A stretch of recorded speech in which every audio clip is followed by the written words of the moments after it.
They can stand in they can stand in the hallway. They can't be in the actual theater. They can just watch from the So yeah, I mean, and people also don't. I don't know. Like when I did Food Not Bombs, there was a very weird situation where people got really close to each other, and it was like not everyone is on the same. If people feel weird, like. Taking charge and saying out loud like we need to social distance. Like I was a bully. Yeah, I do Food Not Bombs too. I haven't been doing it because I'm compromised, but I can imagine feeling pretty uncomfortable. Most of who we serve is like homeless people, and and they're like older guys mostly, and I don't know, I would probably feel weird barking at them. I would probably do it, but I can imagine it's pretty uncomfortable. It is. I mean, it's hard to make. It's like I'm the leader of this field right now that's handing out free food, and it makes me feel like rude. But at the same time, it's like makes everything go smoother and helps the process along, so that so we can keep doing it. Because like, if we don't enforce these kind of things, we're going to get shut down by the health department too, and they're more likely to shut down anarchists feeding the homeless than they are Standard Hall. You know. Well, they did go at... They don't got to cross any doors. You're just going to park, so... Yeah. Well, I think one of the interesting things is they did warn Standard Hall, but they cited another bar on Park Street. They cited them, and, like, I guess the bar owners are like, we don't know what they're going to do. Like, they either decide to cite or don't. It's up to the person that shows up, and it's sounds like, a speeding ticket. Yeah, that's life, motherfucker. Was that like another, like, tycoon bar, or was it kind of like a one? Well, those are all that's the tycoon area. Yeah, the bars that are open that I've seen open are not dives. They are the more Zeno's is a dive. That's true, but it's also a fucking fixture in the city. It's been here for how long? Yeah, it's also a dive in an area where people have like $400,000 houses. Right. But like I think the places that are opening are the ones probably that are freaking out the most about rent. Like the rent for Standard Hall is probably quite a bit of money, and the government didn't do anything to help anybody. So everybody is sort of really fucked, situation with like the dives, like we don't know how many are going to close. Like I play music and I'm like fucking, a lot of them have been like shut down for so long here, and so many have already been shutting down because of gentrification. I'm like, will I be able to fucking ever play music again if all small clubs have to close? I mean, that's me and Brett. I was thinking about this over the weekend. Like we're probably definitely not going to tour this year, but at some point we are going to go back out on the road and tour. And like, are there going to be our size venues? Because we are too big to do like punk houses at this point, because there's the audience would be too big. Even bars are too small at this point. Yeah, and we're too small to do Live Nation. Yeah, I remember you tweeted about that the other day, and I was like, what you should just do is like, I don't know, I've been watching a lot of westerns lately, and there's all those like carnival type things that like come into town and shit, and like just like throw money in a hat. You just like set up in the biggest fucking park, and I feel like you have like a big enough audience. You just like pass a hat around. It's Brian's. I mean, we want to have beer, though, and we also want to have, like, a professional sound system. Like, that was the thing that sucks the most, is, like, our touring was getting a lot better because we were getting better venues with better sound systems. And now, like, a lot of those might be gone, Yeah. I don't know, anarchism generator, PA, I don't know what to tell you. Yeah. Well, we talked I mean, you know what? There will be we will perform. I just think that there's going to be places it's going to be hard to go back to. Boston being one, Great Scott closed, which was their club that we could have played, one of their clubs. We could never get a date there, but they did close. And Portland, Oregon. I don't know how we're ever going to perform there again. If the two places that are willing to have us close. I think y'all will, in the long run, be okay, just because you have enough draw to like hit like bigger cities. But like somebody like me, where like it's really tough to get booked in like a fucking Atlanta or Raleigh or just like anywhere bigger where they just like have actual clout come through. It's just gonna be like tough. Well, let me say this: Atlanta and Raleigh were extremely hard for us to book too. that makes me feel a little bit better. I do understand that, like, we had a hard time getting a venue in Atlanta during the DSA convention with the Trillbillies and the Sams. So it was like up to it was like up to like the last minute that we got. But like, I feel like my hope is that somehow these places get taken care of, whether the city kind of lays off on the rent or something. I don't really know. But I am very curious to see what touring acts, being a touring act, will look like in 2021, 2022.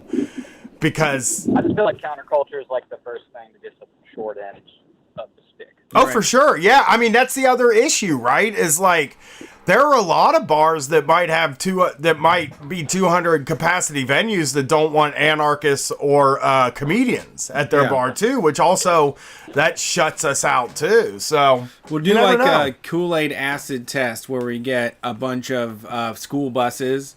Every podcast gets their own school bus, and we'll pull up to a big field and perform with megaphones. Well, I think we're gonna be okay.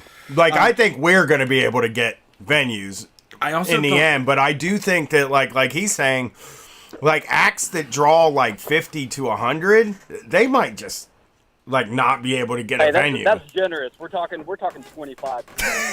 Well, I try to be nice, okay? But but you know what I mean though, right? Like, the venues that are that size, I think also are going to be few and far between at that point. But who knows? Did we lose him? Did we lose you? Lost him. Poor guy. Yeah, sorry about that. We waited on hold. Then what was your music? Send your music in the chat, and I'll. We'll play it. Yeah. Yeah. It does suck. It is really like something you should. I was really thinking about is like, me and you are in this like really weird position where the venues we need are going to be struggling. A size closing and also going to make it hard. You're also right. I mean, the places that we play that do have a dedicated sound system with a person that's a professional that's been doing it, that costs extra money. Mm-hmm. That's a lot harder than than just buying a PA from fucking Guitar Center and throwing it in the corner and saying we charge money for acts to perform here. You know, it's a very different situation. Yeah, and we had just gotten there. I know. The last tour we haven't had a single problem. In a long time. There hasn't been a microphone wire that fell out the bottom of the mic since New Orleans. Is that what it's been? That was the last one.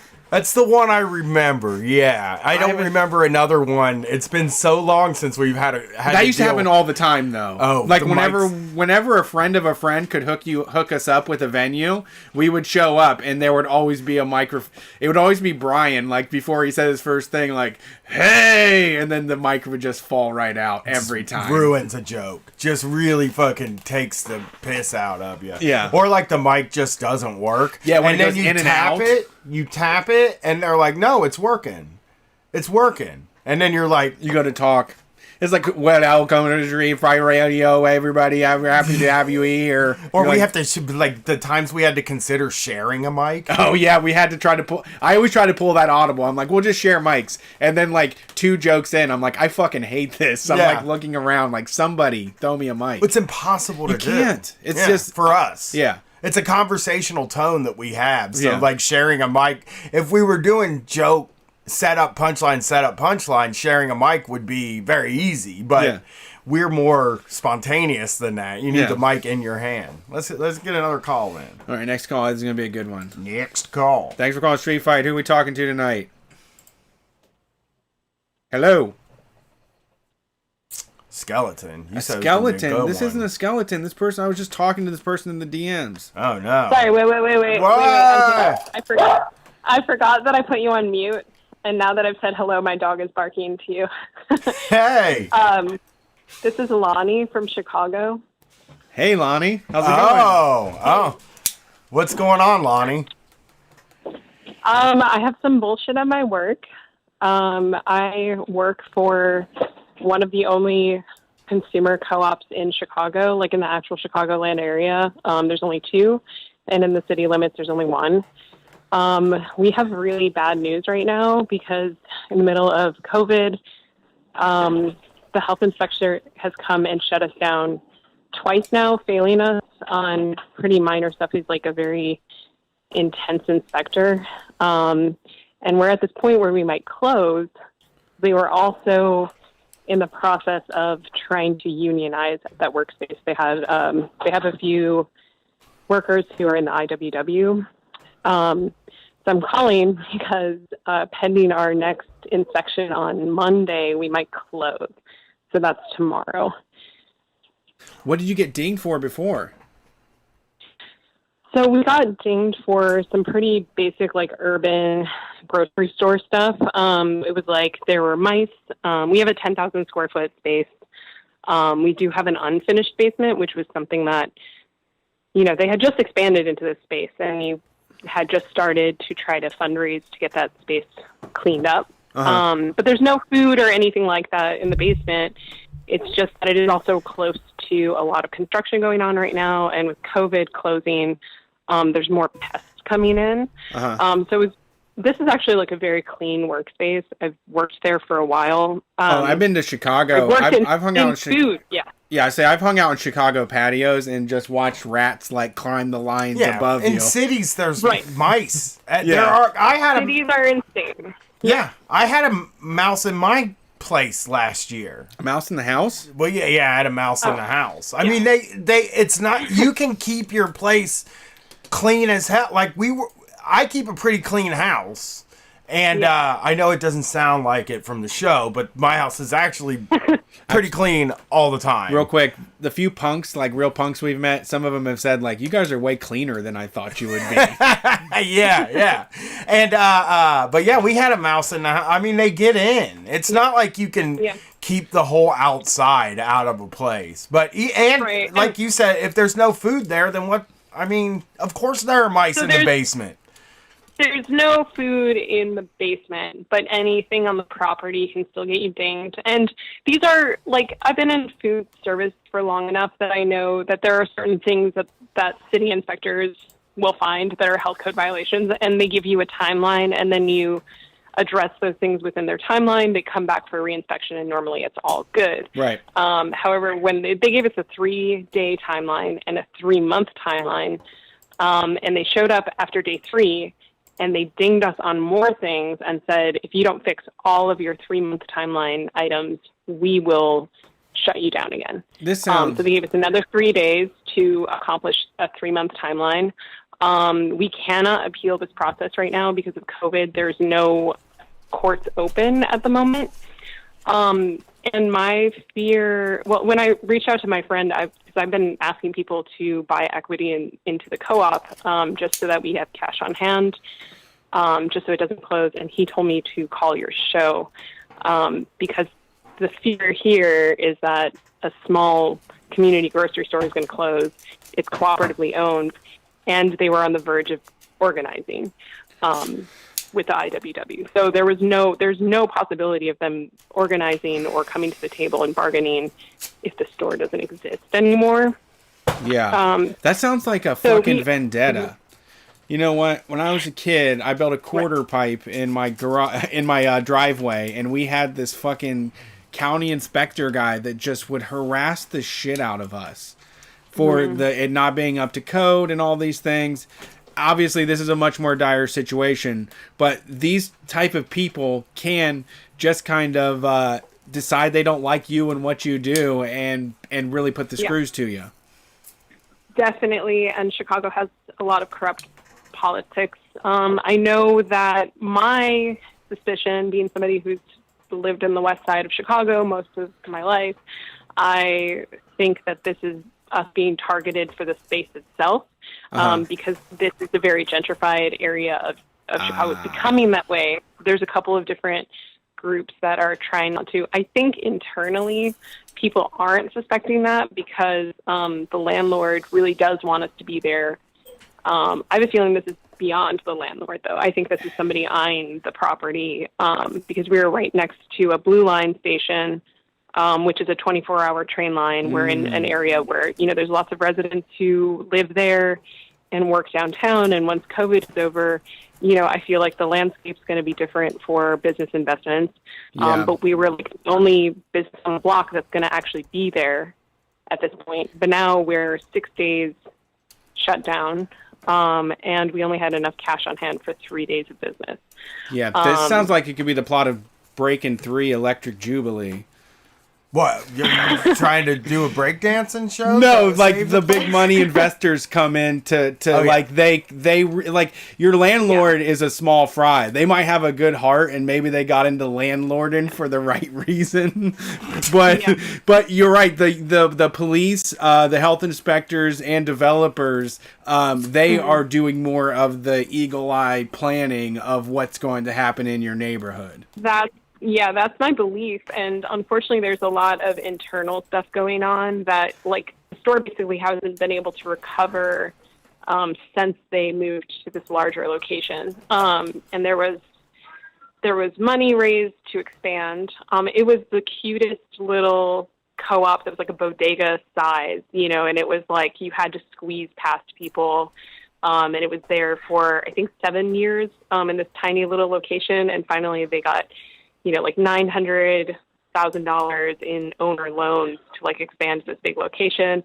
And as soon as they got there, there was like, unfortunately, an embezzlement by an employee who was found and arrested. So like the entire thing is like super bad. Yeah. Wow. And yeah, so incredibly so, though it makes it so that the people who do work there really love the place. They have like crossed that guy out of their memories, and they're like, let's just move on from there. But morale was kind of low, which is like, that's a great way to like become, closer with your coworkers and help to unionize and things like that. But now with the threat of the closure, things are becoming not ideal for any kind of negotiation, unless we find people who can invest and maybe throw money straight toward the IWW and give them something that will allow them to bargain. Because the store is in such a bad spot, they're going to look for loans, so personal, like unsecured loans. Yeah. And I heard a rumor that there's a group of owners, so I think there's around 3,000 owners. There's a group of owners pulling together some money, and they're going to offer the money as a loan under the stipulation that the store bargain with the union.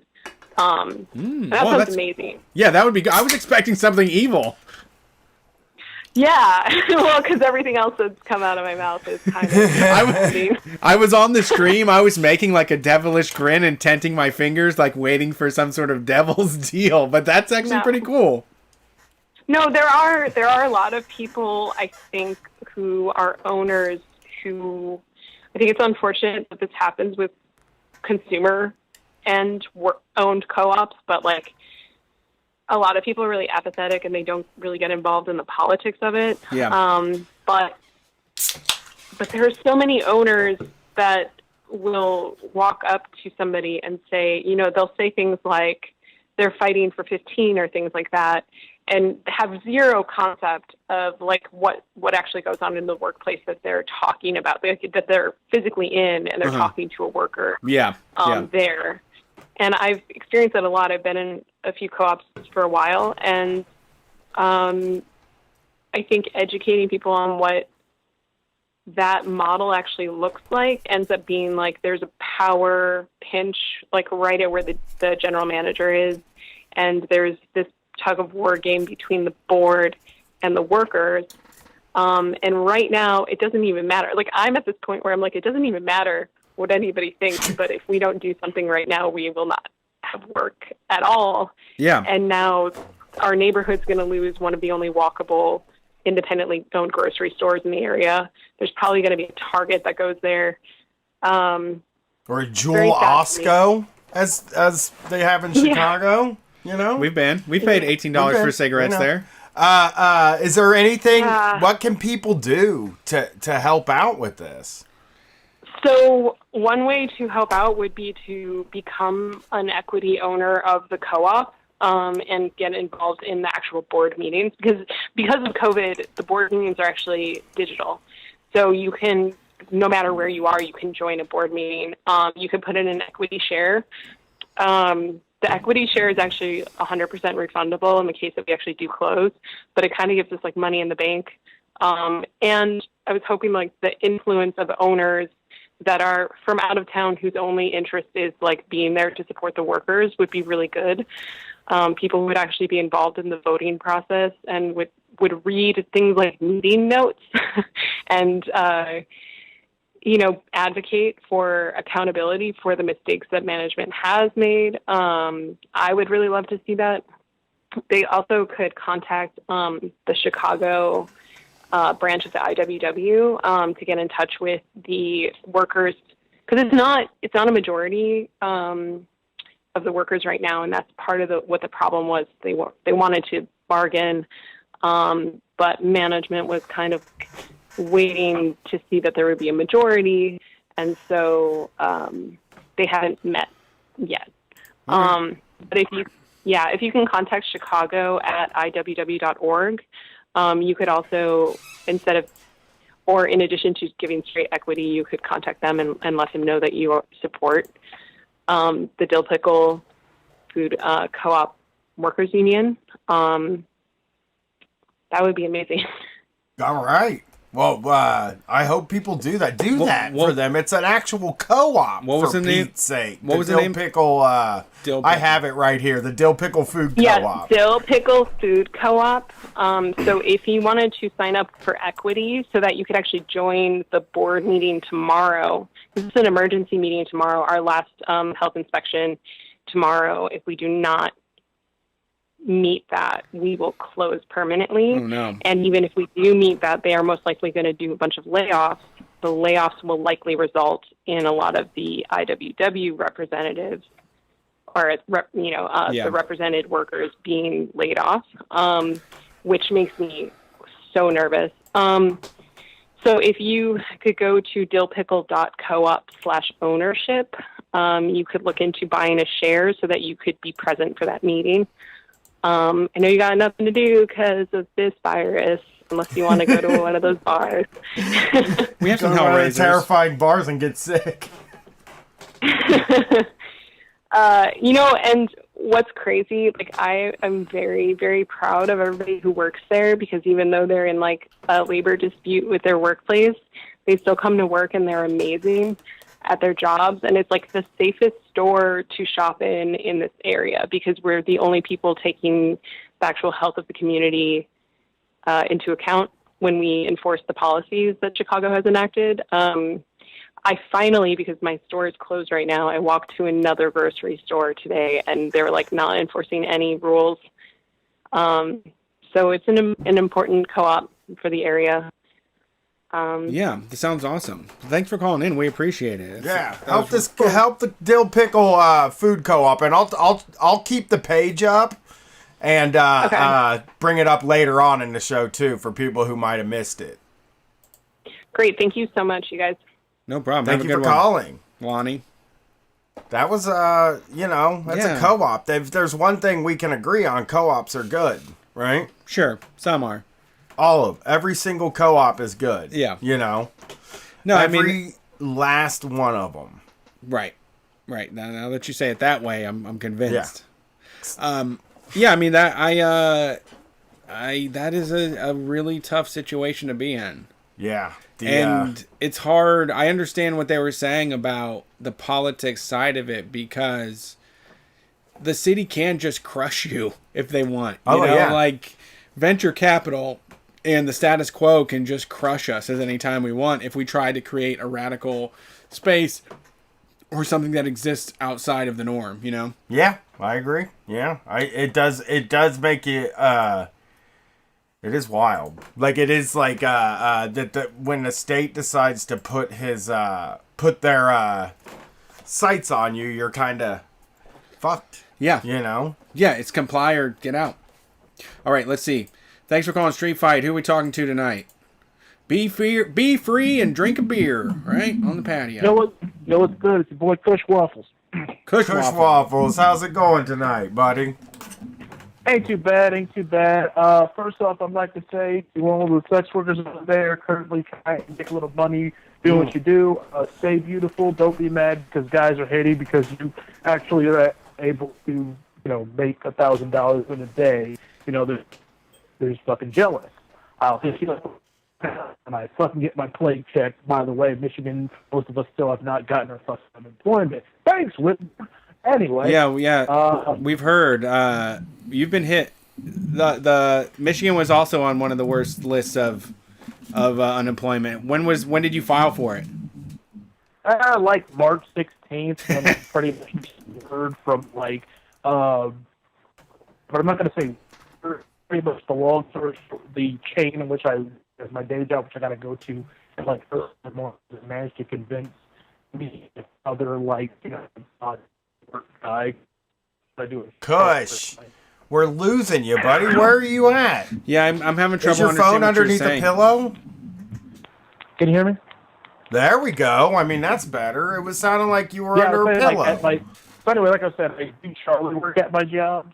Pretty much they basically give it to me and one other guy to do that. So, make a long story short, basically we're going through a weird time because we got before the whole thing kicked off, we got bought by another company. The company owns a bunch of other chains around us because the people who owned us independently basically went Chapter 11 because, small business tyrant reasons. You can figure it out from there. Basically. So, what happened? So, right now, everything's going a little bit weird, but I'm making the best of it. Fun fact, I did manage to, piece together some, random scrap parts for a computer to build together to sell out our local, pawn shop to make a little weed money. Nice. So, smart. Got that going for me. Nice. Made like $50, man. How much weed does that get you in your area? Depends where you buy, because if you go to the dude who's lives in a crappy apartment outside of Sparrow Hospital, and he's growing this shit in the second bedroom in his apartment he rents out. Yeah, you'll get it for you'll get a few good grams for half of that, give or take. I mean, depends on how much I'm buying. Me being stupid, I went to the chain that opened around here, this place called Skynet, who sells down there. Okay. First thing I will say about them, I get that he's a security guard. I get that because this is a very where this is located, because it was the one I went to was located in South Lansing. By the way, there's a really good taco truck outside of Dicker and Deal where I sold the computer at. Okay. If you ever go into South Lansing, I can't remember the name of it, but if you ever go to South Lansing, go to the Dicker and Deal. There's a taco truck outside there on weekdays. Go to that motherfuckers. Their tacos are amazing. I put a flag on my Google map for it. Yeah, go look for it. I don't know if it's online, but go look for that motherfucker. Anyway, went to Skynet, bought some weed. I have to say, for what I paid for, I gotta say, I will give them one more chance. Because usually I buy it from dudes who are growing that shit in their mom's closet. Sure. And I will pretty much be you know when you get that special kind of high where you think you should be scared, but life feels like a good episode of Doctor Who. Yeah, it just makes you laugh harder. Yeah, like that. It's that's what I usually do. Usually I buy weed from my cousin. That's why. You just buy it from my cousin. But, So what does $50 get you at the store these days? Store-wise, in where I live, I gotta be honest, because I'm trying to be somewhat fair to the local area. I try to go to Myers, and they're fair, but Myers still gets the leg swept on them by Walmart, because where I live, particularly in East Lansing, there's a Walmart that's maybe 45 minutes away on foot from my house, with a 10-minute bus ride or drive from where I live. But a little further than that, in Eastwood Town Center, which to give you a little idea about the geography of this area, Eastwood Town Center is probably, I don't even want to say it's a giant waste of land. I will say it's more along the lines of, you ever just see a mall that was so rapidly built, and see how it's like slowly expanding. You're like, who's funding this shit? Because there's only like 2 things out here making any fucking money. It's like a Sam's Club and a Walmart. I get why those are making money. But then you go to the mall. The only other thing there, do you guys have NCG in your area? NCG cinemas? Cannabis? No, NCG cinema. The movie theater chain? No, we don't got none of those. I don't know, but we have that here. And I get why they make money, but they recently got their liquor license. So literally the last time I went to go, the very last movie I actually saw, the last movie I ever saw in theater was actually with my dad. He took me to see the Joaquin Phoenix Joker movie. And I think my dad, without realizing, took me to see Harley Quinn and the Birds of Prey, which I have to say, the Harley Quinn Birds of Prey movie, fucking great, way better than the Joker movie, because the Joker movie just walked out of it feeling sad.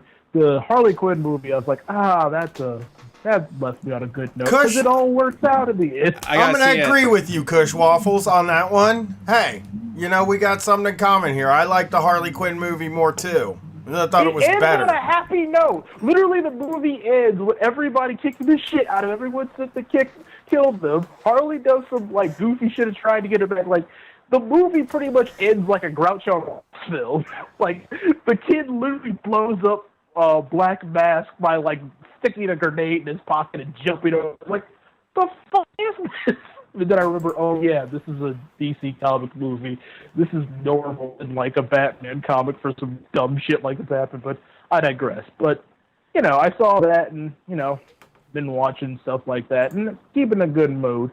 But, it's all good. So that's been going on. I sold the computer for that stuff. A little bit about the protests out here.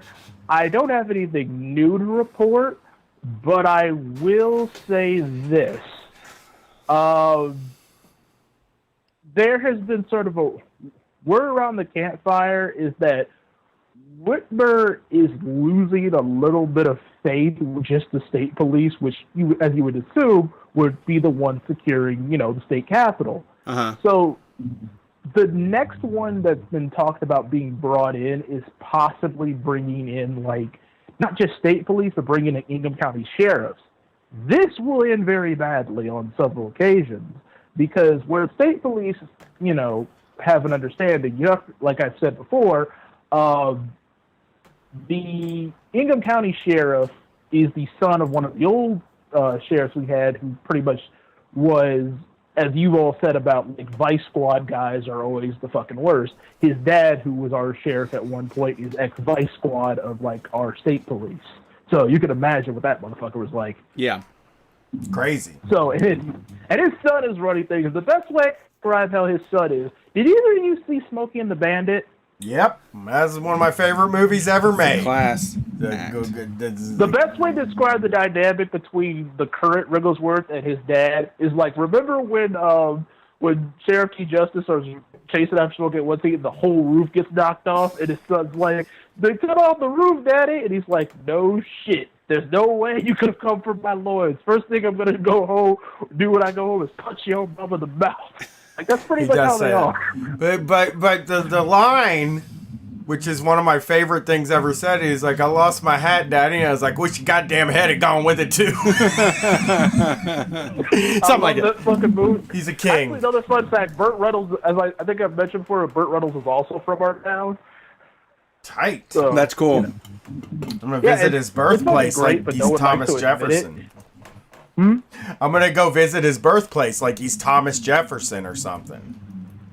I don't know about Thomas Jefferson. I don't imagine him raping black women. Whoa, okay. Well, I guess that really did happen. I thought you were being edgy, Kush Waffles. I'm back on your side. I'm stating a fact. Everyone knows that Thomas Jefferson was an awful, awful human being. So that's true. Burt Reynolds Monticello would be a lot better. Yeah, I'm going to go to Burt Reynolds Monticello. All right. If you want to see the birthplace of somebody good, 2 other good people who are from here. One being Magic Johnson, who is a good, class good act person if you grew up in the 90s. And also Matthew Lillard, if you remember him. Oh, yes. Serial killer from Hackers. Hell fucking yeah, dude. He's serial killer from Hackers. Also, everyone knows, who's that? Shaggy from the live action Scooby Doo movies. Oh yeah, Well, yeah, Scream he's from my town. too. Scream. Yeah, he's Scream. He's good in Scream. He Killer was in from like Scream. everything in the late 90s. Yeah, he's great. Well, Kush, Everyone's like, huh? I want to thank you for calling in. But I want to leave everybody off on a good Please note. do. Good joke. You flipped them upside down. The chat is end over end with this conversation. They are. What is that? The people are trying to keep up with you in the chat. Oh, I'm sorry. I'm not trying to waste you guys' time. No, you're fine. Buddy. Hey. No. Hey. It's just there was a lot in there. Don't say that. Sorry. I am seriously. I swear to God, I'm not on anything. I'm just trying not to waste these guys' time. Yes. They got other callers in. Yada, Appreciate yada, yada. I'm just trying to be kind. Thank you. But Hey. for the sake of being, I will leave everything off with a very good joke. It's a modified joke of a comedian from Chicago. By the way, I will mention one little bit about you guys' joke about Chicago. Also, if you want to also just understand why my cadence when I'm trying to be funny is so fast, I am a huge fan of Eddie Izzard, so that should explain also why. So Why you're this way? but anyway, going the whole thing with Chicago. Number one, yeah, you're right about the whole rat thing. Because I would go to Harold's Chicken when I would go visit my family down there and be fucking rat in line, how you doing? I'm order number 2 with white bread. Fuck off. And so the rats were that fucking huge. So there's that one. And I will end with a good joke. It's a modified joke from a comedian from Chicago, but I think it'll work for what's been going on the news lately. So, Hillary Clinton and the DNC are running an audition to see who will get hired, and they're doing it with a loyalty test. They pull out a gun. They hand it to Ezra Klein, and says they point to a room and says, "Your wife in that room. You are now going to be pretty much set for life by the DNC, doing whatever godforsaken thing we need." Goes in the room, comes out after 10 minutes, says, "I cannot do it." He's crying like a little bitch. Hand a gun to the next person. Let's say who's the one Hillary, the one from the documentary? Someone talking about. Yeah, I don't The know. one that, So I'm lost. anyway, You okay. Go ahead, So anyway. Kush. Go ahead. Brett, I'm So anyway. still on board. Got it. So anyway, she hands the gun to the second staffer, points to her, says, "Your wife's in that room." Yes, her. In the CIA. Not CIA, DNC. I'm joking. Okay. And him comes out after 5 minutes, says, "I can't do it." Hillary, being frustrated, finally decides to hand it to the third person. Will probably do it. It's Abrams. So she hands the gun to, says, "Your mother is in that room." And without finishing the sentence, Stacy takes the gun from her, goes in the room, and all they hear is the gun going off and the clicking. And Hillary just takes a deep breath. And then they hear about furniture that were flying everywhere. And at that point, Hillary Clinton gets scared and goes to the room and says, "What the fuck happened?" And Stacy, without a bit of irony, looks at Hillary and says, "Ma'am, it appears you've loaded the gun with blanks, so I had to beat my brother to death with a chair." Oh, geez. Wow. Yeah, she's a monster. Yeah. Well, hey, Kush, great joke. Thank you for calling in. We'll Sorry talk for to the you fast soon, talking, buddy. people. I'm just trying to get the fuck out of here for everyone else's calls. Thank Appreciate you. it. That's generous, too. Thanks for the knee slapper. That was a circuitous route to get to a joke. But you know what, man? made Not it. everybody writes jokes. That's true. We made it. We made it through that. Not everybody. Stacey Abrams, a very unfortunate dropout of audio right when he got to Stacey Abrams. That's what I missed. I don't know who that is. You still don't get it. Yeah, I don't know who Stacey Abrams is. That's Kush, man. That's what Kush Waffles Is does. that He comes in like a tornado and he comes out, He gives does you about his thing. 15 things to think about and then leaves you hanging. He's like an episode of Lost. You have to piece together the whole thing each week. You feel bad about at a joke, you're not supposed to be like, who's the other person? Yeah. That I was trying to say. Yeah, But I have to say, you got to know Kush, those ones. You got to you know. practice those on somebody. Yeah. Even Rupert Pupkin like practiced in front of the mirror. Well, I love Kush Waffles, and I hope he calls back next week. Love to hear from Kush Waffles. Thanks for calling. Next call. Thanks for calling Street Fight. Who are we talking to tonight? Hey, this is Joey from Louisiana. Well, you have to follow Kush Waffles, Joey. What's up? That's a fucking tall order, man. I don't know. Should I open with a joke? What the fuck am I? You don't have to. You don't have to Blaze your own trail. Blaze your own trail. What's going on? What's going on down in? You're in Louisiana, which is. Yeah. You know. I actually just sort of quit my job at the daiquiri shop. I thought it was you. Daiquiri shop. Why did you quit? Yeah. What Mr. happened? Daiquiri, that's you? It's literally just because this is amazingly the first time in my life I've ever been able to just not work for a little while. Like, between the stimulus and what I had left over from my tax returns, I was able to just kind of save enough to coast for a little while. Yeah. They're going to put me back on the schedule when I tell them to. I have kind of an arrangement with them since I went on tour last year. That's like this dude. Here's people in the New York Times call that a sabbatical. You need to start telling everybody you're on sabbatical. Reminds me but of the... Also, just what you said there, I remember getting a paper route when I was 13, because that was the only job you could get when you were 13, and working all the way until I was at the warehouse and I was like 25, and being like, getting on unemployment and being like, I'm going to take a break, actually. Like, I think I've done enough at this point. I have tried the most and have been kicked in the face this whole time. I'm going to just do unemployment. Yeah, I'm just going to revel in this. I would love that, but they don't give that shit to you if you voluntarily leave. Of course. If you could quit your service industry job and get unemployment, that would force the service industry jobs to pay you decent to keep you.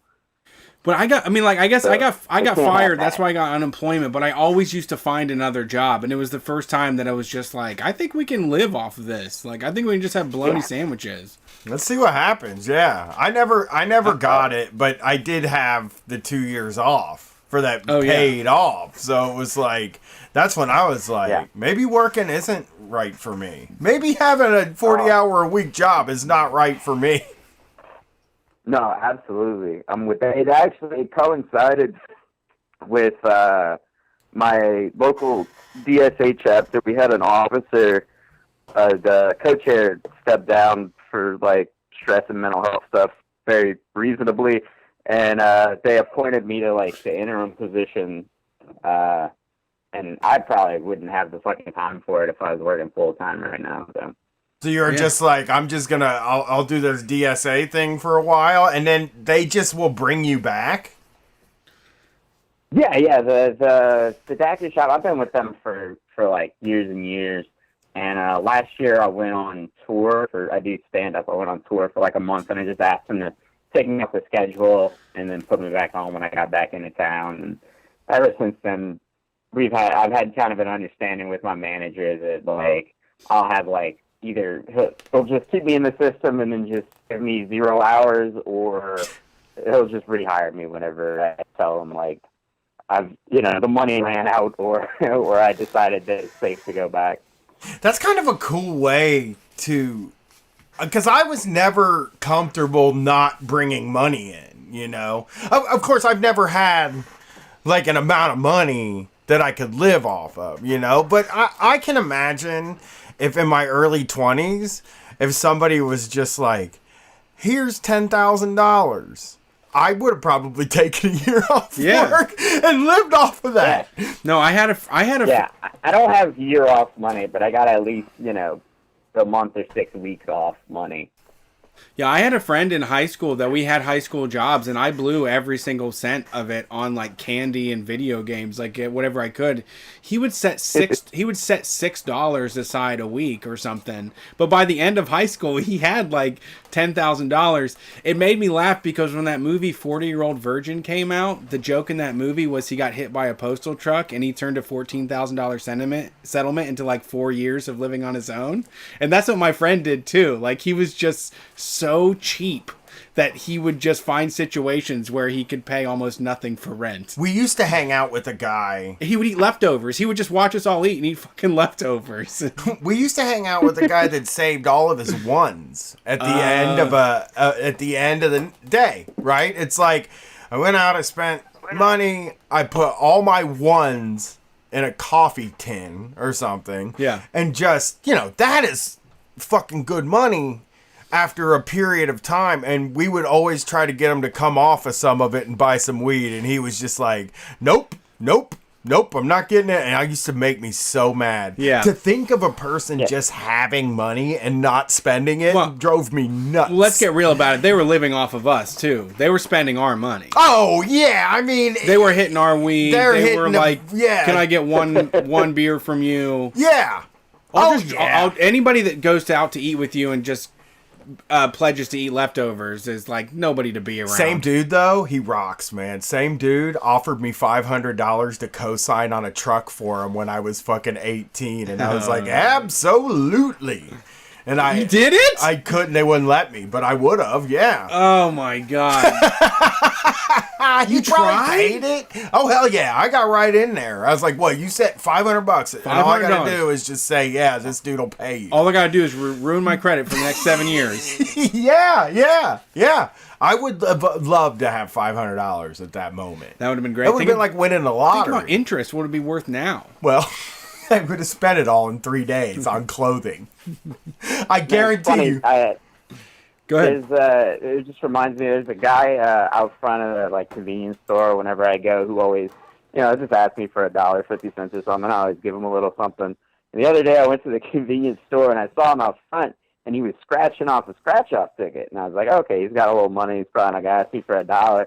And I walked to the back of the store and he comes running in and just hands me $5. He's like, appreciate you, and leaves. And I have never had that happen. I've given a couple dollars to a lot of people. I've never had anybody who was very serious about the fact that I'm gonna get you back. That is badass. I have a guy. I remember you were there when I needed a fucking one. And I was wearing a mask, man. He recognized my eyes. Yeah.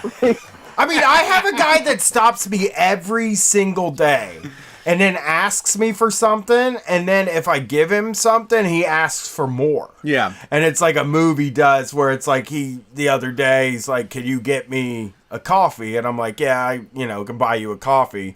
And stop and I buy the coffee, and then the dude's like, can you give me a pizza too? And I'm like, well, okay, I'm not made out of money. Yeah, or right. he'll be like, do you got $1? And I'll be like, and I handed him a $5 bill because all I had was a 5 and a 10 or something like that. And he was like, "Y'all, you got $20?" And I'm like, well, no, I don't. See, but if he had if he had a management staff behind him, they would be telling him don't accept the first offer. You need to escalate. He's doing proper sales tactics. But now he knows me and stops me every single day, and then tries to go. But I never go up. I don't know why he tries the next level. I've never gone up the next level. You think he would try for 10?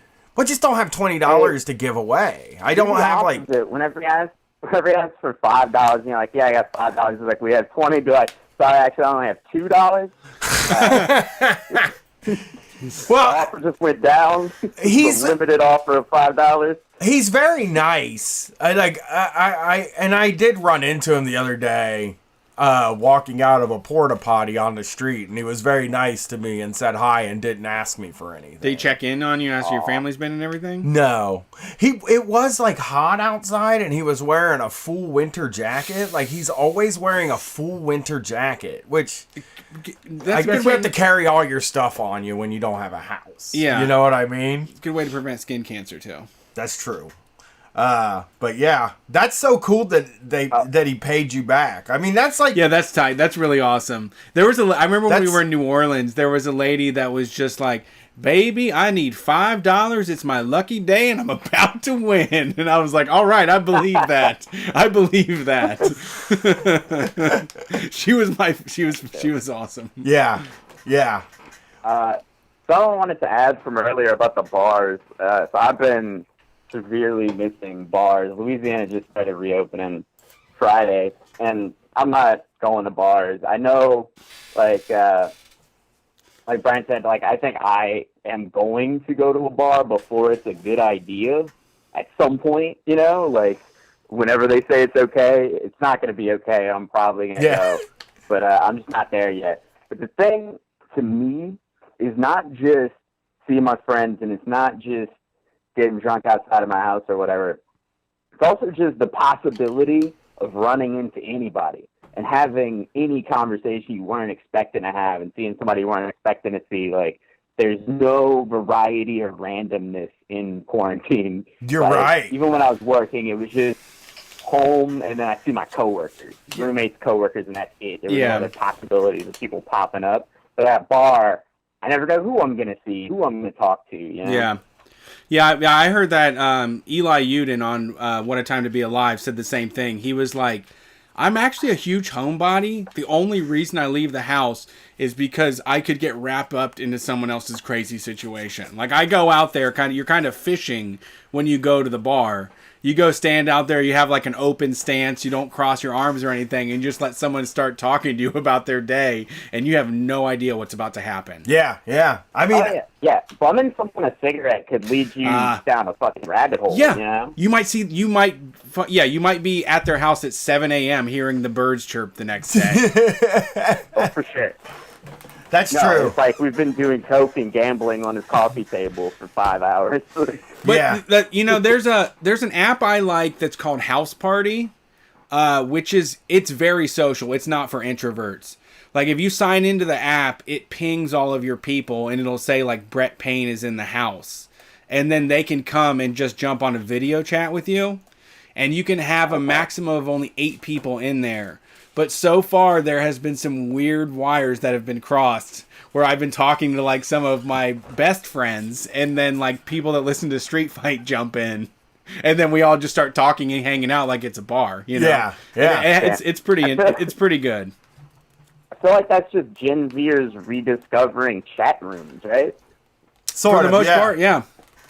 I mean, that's what you always wanted. What a fucking chat room was is random conversation with someone you don't know. Yeah, you really, ASL. Yeah, you really did always want it to be like in the same, like a voice coming out, people really seeing you or your like true essence, which is what an app like that would do, where you're actually speaking out loud and people can see you. But yeah, I'm with you. I really want to be out. Like, I really want to be out. And I want to be around other people, and I want to have people leaning all over me and yelling at me and all that kind of stuff. I just miss it. One of my friends says they want to look at their husband and go, "Hey," and they're like, "I can't hear you." They want to be at a place where they're like, "I don't know what you're saying right now." Shut up and listen to ZZ Top. Yeah, totally miss it. Yeah, I never at home have to look around and be like, "Who played this song?" Yeah. You know, so like, or even just being forced. Even just being forced to listen to shitty music. Like, you don't even have to be forced into that. I don't know what Halsey is doing right now. Yeah. I don't know what 21 Pilots, their new song is. Yeah, or even, like, I'm not hearing George Thorogood in the Destroyers. Yeah. You know? Shit like that. Well, or even good shit you forgot about or like how nostalgic for. It's like, oh shit, someone else remembers this song. It's like, yeah, I remember everybody in the club getting tipsy. Holy shit. That's the one I was thinking too. Well, thanks for calling in. We're going to hit our break now. Do we have music and everything? We're ready. Hey, thanks for calling in. We appreciate it. Have a good night. Later, y'all. Oh, so good. That was fun. 1, here comes the 2 to the 3 to the 4. Fucking everybody getting tipsy. That song is so good. It's the, like, here's the thing. I've realized at this point, like, I can play a 10-year-old song, like, I can play an old Ludacris, and, like, everybody will be like, oh, this is vintage fire. But the stuff in the 5-year range, people are still trying to pretend like they never liked it, you know? Like, 5 years is such a weird area of nostalgia where you can pull from it and people will still be embarrassed. But you're like, remember when we were, like, batshit crazy about this song about 3 years ago? And now we don't know it? Yeah, you're actually right, yeah. I mean, me and my daughter has like a playlist of like what she calls oldies, and they're just rap songs from like 2011. Like, first let me hop out the motherfucking Porsche. You know what I mean? And she'll just be listening to it, going nuts for like it. it's like it's doo-wop. Yeah, that's what it is. She's like, I got an oldies list, and then she turns it on, and it's Ray Shremmerd. Roscoe Dash. Yeah. All right. Well, we are doing the call-in still, but we are going to take a break. We cannot do 3 hours of calls in a row, so we will be back shortly. The musical break is brought to you by Party Box. You can find them at partybox.bandcamp.com. This album is called Space Fighter. We Heard the Future. That's so fun. First, let me...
Hey everybody, welcome back to Street Fight Radio.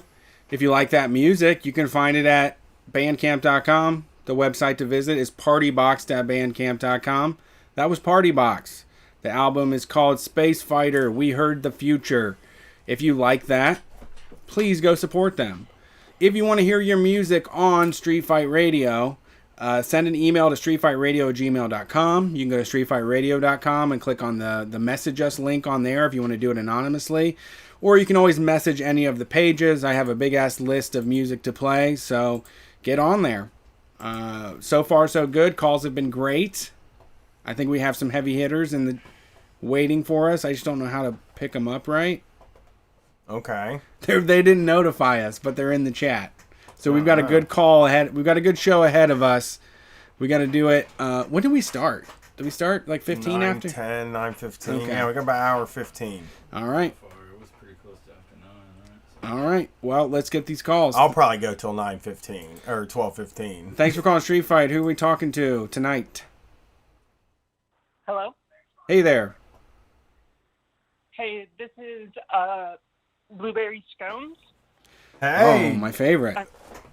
what's up? I messaged nothing much. I messaged Brian earlier. I have a small business tyrant story. Okay, go for it. It's not my story. It's actually my boyfriend. So, right before Christmas, he got fired from his job, Mm-hmm. and we were waiting 3 weeks to get his last paycheck, right? And they said they mailed it, but it wasn't mailed. So we got someone that worked there to give him the check, and then whenever he cashed it, they pulled the check. They pulled the check back and took money out of his account, right? And so he went back to speak to his manager.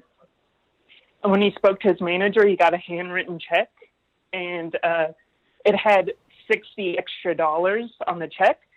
So after firing him, they asked for money back. It had $60 extra. So they're like, I'm going to fire you, and also you need to pay us back $60. Jesus. So they accidentally gave him $60 and asked for it back, huh? Well, yeah, so it was a handwritten check from the company instead of a printed check. Right. And I don't know what happened. Maybe they forgot to take out the taxes. So they gave him extra money. And they said, we actually need that money back. I mean, how did they get it back, the though? check, You too. know- Like, they canceled the check? I thought they gave him the $60 to cover all of the canceled check fees of getting that shit returned. No, they didn't give him $60 for canceling the check. No, it was the day that we got it handed to us by someone, it was canceled the next day or the same day. So it's two different checks. Oh, Jesus. Small business. Get your shit together. I mean, out there. yeah, you do that wrong. You just have to. That's cost of doing business. You chalk it up. That's what I say. Exactly. Normal people chalk it up to just the cost of doing business. But a small business tyrant would never do such a thing. I mean, if your business is in a spot where $60 is going to tank it, you're probably not in a good spot business-wise anyway. Right. Well, I don't think that they're going to tank because technically they're a non-for-profit, but everyone that you talk to in there is someone's making profit in there. The owners are rolling up in infinities and stuff like that. Yeah. There's some profit happening. But that is. I thought I had the same thought, Brian. Is $60. You should be able to blow past that and just be like, all right, well, that was $60 mistake. It feels more just punitive to fuck with somebody like that. With their check. It is. It's a fuck you to the person that gave their labor to you over that time. And I for sure agree with y'all because he got fired the day before their Christmas break, and so he works at a school for special needs children. Mm-hmm. And so if he would have gotten fired more than halfway through the day, they would have paid him for the Christmas break too, but they fired him at 11:30 to make sure they didn't have to pay him for the 2 weeks. But they did get the time, though. Like anybody that fires you during the workday is the worst.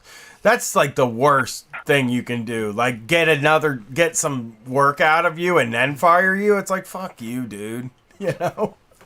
Yeah. Well, that is certainly a small business tyrant story for sure. Yeah. Thanks for calling. Yeah, no problem. Actually, if y'all don't mind, can I ask you for some, street fight advice? Yeah, Of course. of course. So, me and my boyfriend have never tripped on mushrooms, and we're thinking about doing it, and we wanted to know, like, the best way to experience the high. Like, how do you set up? We're going to be in our apartment, and we want to know what's the best way to chill and just enjoy it. Jesus, I could do a whole hour show on this, to be honest. Well, I think my bit of advice is to make sure you have access to some outdoor space because you're going to want to be outside for sure. So it's like a good idea to, I mean, you got to understand most people aren't going to know you're tripping anyway. So you can kind of get away with it. You might be sort of sensitive to that stuff, but I think you just got to realize you got to go outside and all my best trips have involved some kind of weird adventure that I wasn't expecting to be on. Yeah, I mean, it's tough. Two people in an apartment together. I would try to find a sober person that can be like a digital sitter of some sorts that you could just call and say, hey, I feel crazy right now. Now, my opinion on mushrooms is you should take a whole eighth the first time. Yeah. And that's going to be the most extreme way to do it. But it will plunge you into a place that you've never been before, and that's how you get the ego death, and that's how you really have like your life changed. But at this point, like, I'm more likely to just munch on them all night long.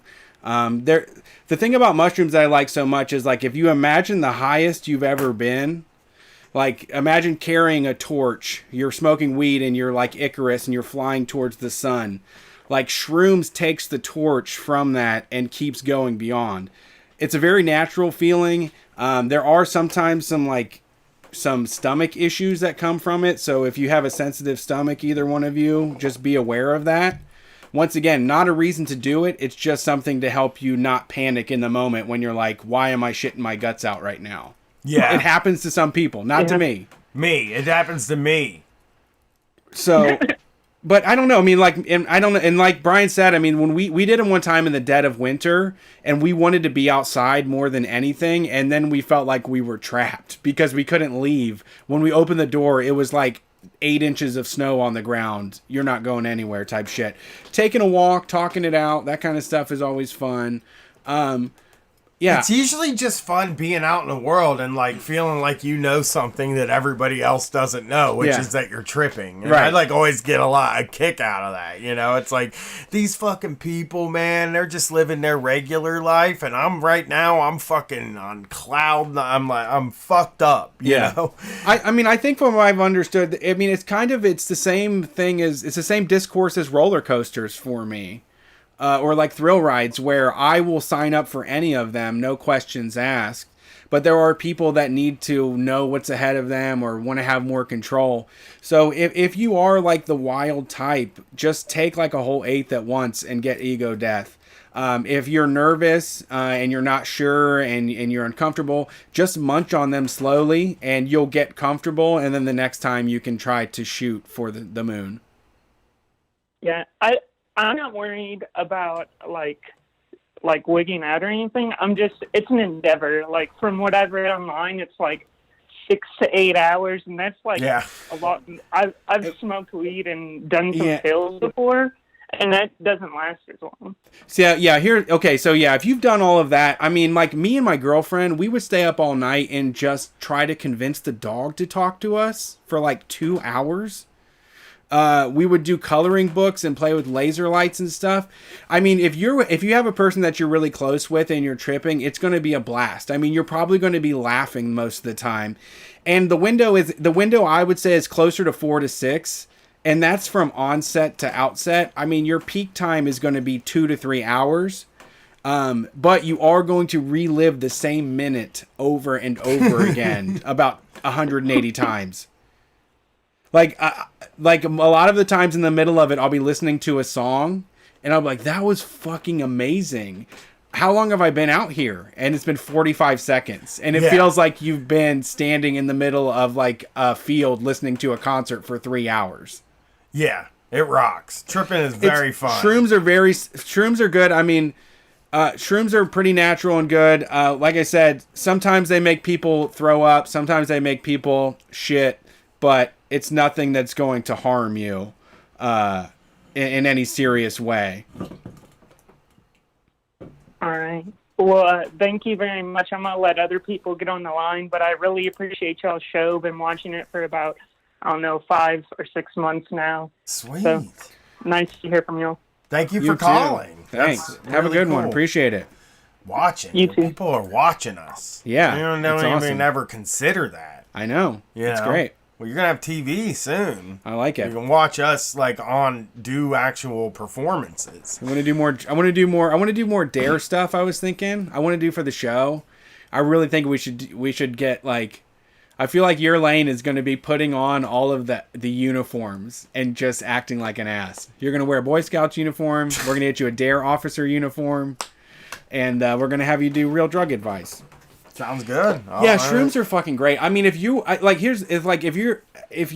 just a rebel that's ready to mess around with this stuff, you'll be fucking fine. They're way gentler than you could ever imagine, you know? And if you're in a safe spot, I mean, like we've said before, the worst part about shrooms is that the majority of people try them when they're 15 and they have to be stuck in a basement with parents upstairs that will get them in big trouble if they find out, you know? Yeah. Yeah. All right, next call. Thanks for calling Street Fight. Who are we talking to tonight? Hey, it's Kiara. Howdy. How's it going tonight?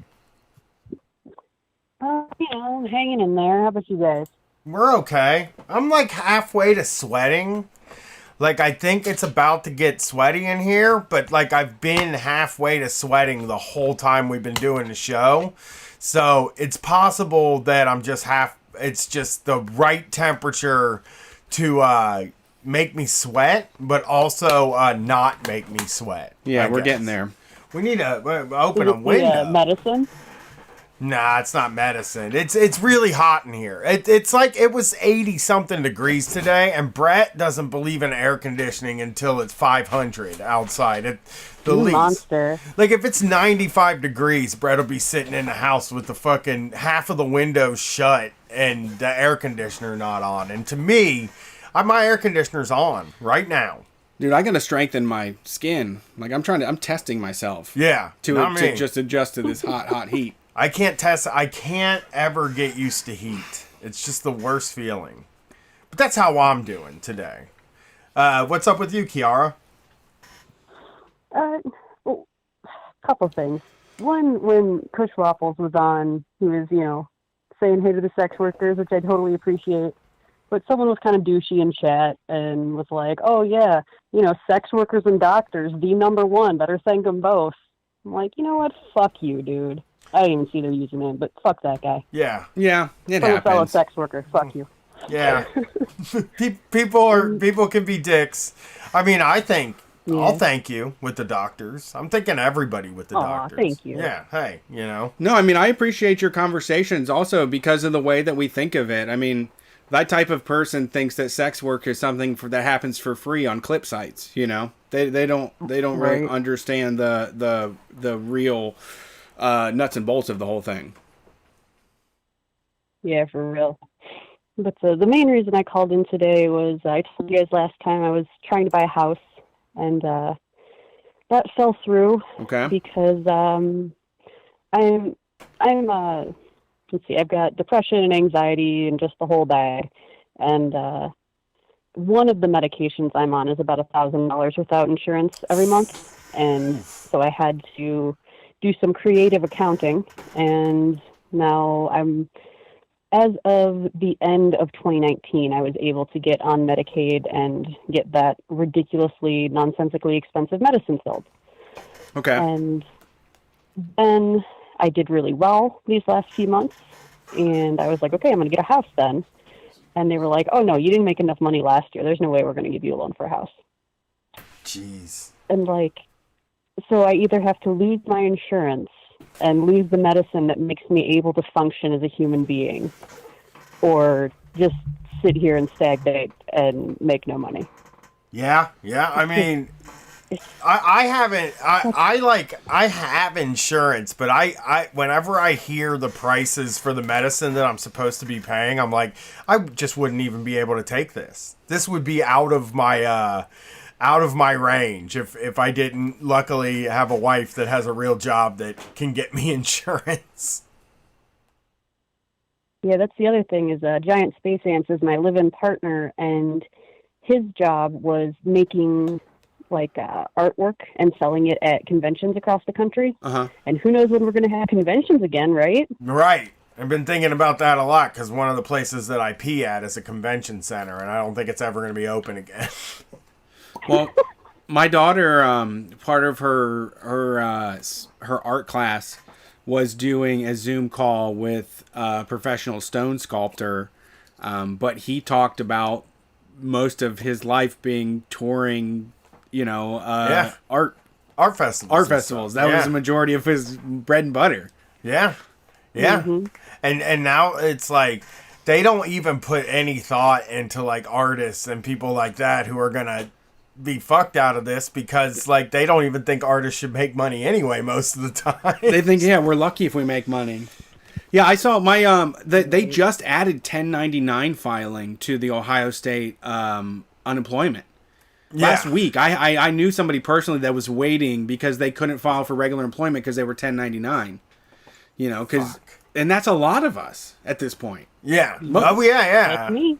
Everybody's an independent contractor now. Yep.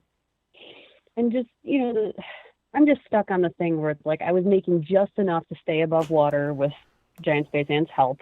Yeah. And then that qualified me for health care subsidies, which solved the issue that was making me make so little. So now that I'm making more, they're like, oh, cool, we'll take away that thing that you need to feel, human. Yeah, that's universal health care. That is the argument for universal health care. It's like people always, like the Democrats a lot of times, or liberals you'll see, will be like, you don't want to give Donald Trump's kids free health care. And it's like, I don't give a shit if Donald Trump's kids get free health care as long as like people who need medicine can get medicine. That's what I care about. Dang. And like, yeah, everybody just being on the same health care makes sense. Yep. So yeah, that's my bitch of the week.